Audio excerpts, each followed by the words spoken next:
रेवाड़ी शबजपुर खालसा वेद प्रकाश सेवा संस्था के उद्घाटन पर बावल डॉक्टर टीना कर्मवीर ने संस्था का काटा रिबन। संस्था के उद्घाटन पर डॉक्टर टीना कर्मवीर को पगड़ी पहनाकर किया सम्मानित।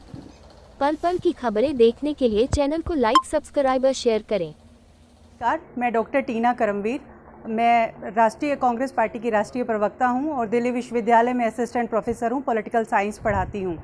देखिए, आज मैं वेद प्रकाश सेवा संस्था में आज आई हूं। इसके लिए मैं विक्की सरपंच साहब का तहे दिल से धन्यवाद करना चाहती हूं, क्योंकि मुझे ऐसा लगता है कि देखिए, समाज में हर व्यक्ति अपने अपनी जिम्मेदारी निभा रहा है, लेकिन जिस प्रकार से एनजीओ के माध्यम से लोगों के बीच जाकर समाज के लिए काम करना, ये अपने आप में बड़ी बात है, बहुत बड़ी बात है। मैं इसलिए कह रही हूँ क्योंकि देखिए, एक बार मेरे पिताजी ने एक बात कही थी कि अब इंसान जो है, बच्चे तो जानवर भी पाल लेता है, लेकिन असली इंसान वही है जो समाज की चिंता करे। और जिस प्रकार से ये एनजीओ की जितनी टीम है, इनकी टीम के मैं सभी टीम का भी मैं तहे दिल से धन्यवाद करती हूँ और बार बार ये कहती हूँ कि देखिए, ऐसे लोगों की इस देश को ज़रूरत है, इस समाज को ज़रूरत है, इस बावल विधानसभा को ज़रूरत है, इस हरियाणा को भी ज़रूरत है। मैं ऐसा इसलिए बार बार जोर देकर कह रही हूँ क्योंकि सब अपनी जिम्मेदारी तो निभा लेते हैं अपने घर परिवार की, लेकिन इस जनता की, इस समाज की चिंता हर कोई व्यक्ति नहीं कर सकता। तो जो व्यक्ति अगर इस समाज की चिंता कर रहा है तो हमें उनको बहुत ज़्यादा सम्मान देना चाहिए। उनका सराहनीय उनका योगदान है इस देश को आगे बढ़ाने के लिए। तो और मैं दूसरी बात ये भी बताना चाहती हूँ कि देखिए, बहुत सारी एनजीओज़ काम कर रही हैं, लेकिन मैं पहली बार इस एनजीओ में आई हूँ, तो मैं ये वादा कर जा रही हूँ कि जितना हो सकता है मैं इस एनजीओ के माध्यम से आगे अपना कार्य करूँगी। क्योंकि आपको मैं आपके चैनल के माध्यम से ये भी बताना चाहती हूँ कि जिस प्रकार से मैं खुद एक फाउंडेशन चला रही हूँ, सोशल वेलफेयर फाउंडेशन, श्रवण देवी रोशन सोशल वेलफेयर फाउंडेशन, जो कि मेरे दादा दादी के नाम पर है। तो मैं इस बात को बहुत अच्छे से समझती हूँ, राजनीतिक के साथ साथ सामाजिक कार्य करना कितना ज़रूरी है, क्योंकि राजनीति और सामाजिक कार्यों को आप अलग अलग नहीं देख सकते हैं। समाज के आप उस हिस्से से निकले हैं, आप उस क्षेत्र से निकले, तो आपकी नैतिक जिम्मेदारी भी है। और मैं विक्की सरपंच जैसे जितने भी तमाम लोग इनको देख रहे होंगे, तो वो उनको प्रेरणा की तरह देख रहे होंगे कि उनको देखकर लोग कितना सीख रहे हैं कि देखिए, एक व्यक्ति है जो इतनी मेहनत कर रहा है, तो हमें भी उनको देखते हुए आगे बढ़ना है, आगे अपने समाज के लिए काम करना है और चिंता करनी है इस समाज के लिए, इस समाज को और बेहतर कैसे बनाया जाए। वो ऐसे व्यक्ति अगर सामने आते हैं तो जाहिर तौर पर मुझे लगता है कि इस देश में बदलाव होगा, इस समाज में बदलाव होगा।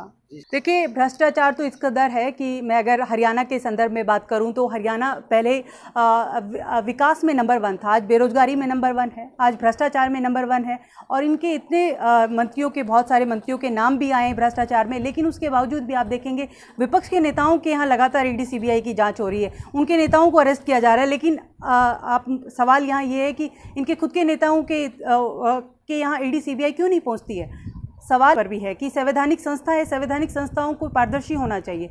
और आज जो है ईडी सीबीआई जो है, संवैधानिक संस्थाएं जो है वो स्वायत्त नहीं है, वो पारदर्शी नहीं है, ऐसा मुझे लगता है।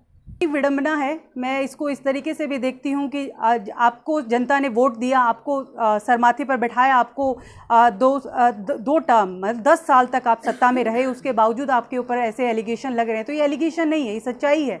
और ईडी सीबीआई को तो पारदर्शिता भूमिका निभानी चाहिए, इस सरकार को भी निभानी चाहिए कि भाई, आपके मंत्रियों के खुद के ऊपर ऐसे भ्रष्टाचार के आरोप लग रहे हैं, तो आप ऐसे मंत्रियों से तो इस्तीफा ले लेना चाहिए था।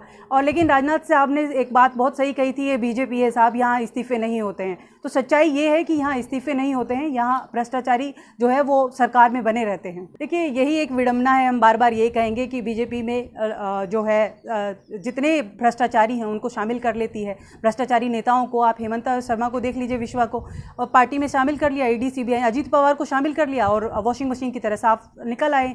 लेकिन यही जिसे हम बार बार कहें कि अगर हम सरकार में आएंगे, कांग्रेस पार्टी सरकार में आएगी, तो इन भ्रष्टाचारियों पर लगाम लगाएगी। बिल्कुल 400 पार तो इनका हुआ ही नहीं था। 400 पार हो जाता तो ये बार बार कह रहे थे कि हम संविधान बदल देंगे। देखिए, ऐसा कुछ भी नहीं है। जनता अब इनको वोट नहीं करने जा रही है, क्योंकि जनता को समझ में आ गया। युवाओं को, आप देखिए, भारत युवाओं का देश है।